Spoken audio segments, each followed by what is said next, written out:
A Utah mother who wrote a children's book about grief after the death of her husband last year has been charged with murder. Corey Richens is accused of poisoning her husband, Eric, with a lethal dose of fentanyl. She told police she made him a vodka cocktail before bed and then went to check on their children. But when she returned hours later, she found him unresponsive. Joining us now to talk more about the case is forensic psychiatrist Dr. Dan Bober. Dan, thank you so much for joining us. Before we sort of get into the case, because, my first thought was, what type of person would do something like this, allegedly, right? But I think people need a clear understanding of what you do, what a forensic psychiatrist is. We watch on TV, we see profilers, and that's kind of comes under the umbrella. But what do you do when it comes to, murder cases? So forensic psychiatrists are at the interface of psychiatry and the law. So we look at things like criminal responsibility, for example, not guilty by reason of insanity. We look at competency to stand trial. So anywhere that mental health and the law come together, that's where we are evaluating various patients or defendants.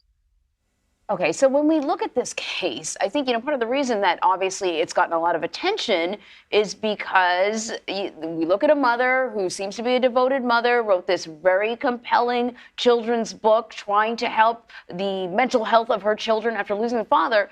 And now, plot twist, she's been charged with his murder. The allegation is that she may have been poisoning him over a long period of time. You're the kind of person who looks at the mental health of someone who would be accused of something like this, just accused. But could you give us some insight into the type of personality that would do something like this? I'm sure you've seen other cases. Absolutely. These crimes have been going on for hundreds of years, and it was only until the 20th century where we were able to detect these poisons that were being used. But interestingly enough, when the victim is a female, the perpetrator overwhelmingly is a male. When the victim is a male, the perpetrator is equally a female or a male.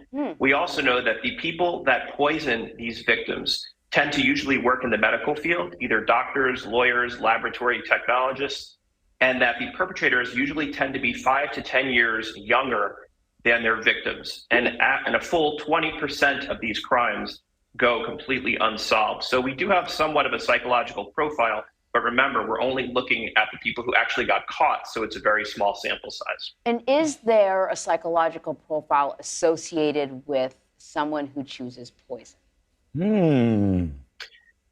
So it tends to be someone that wants to avoid physical confrontation, emotionally immature, cunning, manipulative, conning, someone who sort of doesn't want to get their hands dirty, if you will, so they want to do it from a distance. But yet, their victims tend to be intimates, people close to them, a spouse, a child, a friend, an acquaintance. So that tends to be who they are.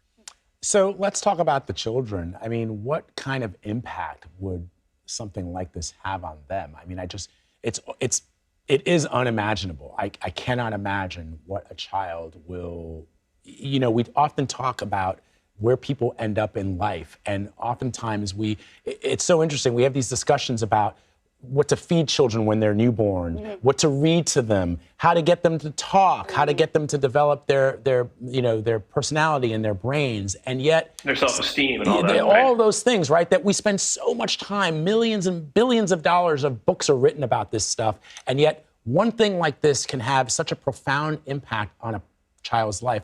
It's hard to see and hard to understand what might be waiting for them down the path.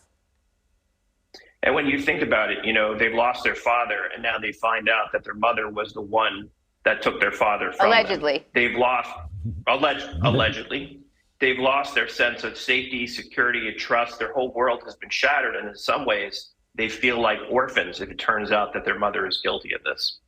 We'll just reinforce the fact that she's been accused, but then a trial Charged is underway. but not convicted. But I think the sort of the duplicitous nature, at least at first blush, of writing a book to help one's child through a really bad time, and then being accused of perhaps, plotting the death of their own father this is like the kind of stuff that movies But are here's made a of. question then for both of you. Psychologically, I find writing the book very interesting. I look at it two ways. Is it some consciousness of guilt where she's looking for some redemption? Or is she so cold and calculating that she's looking to exploit it and profit from it? So could the state mandate that the children go into therapy from the jump? I mean, this feels to me that you would have to get ahead of this because... I mean, I think that's something. I don't know how these things unfold, but I presume that someone would have sort of custody of these children.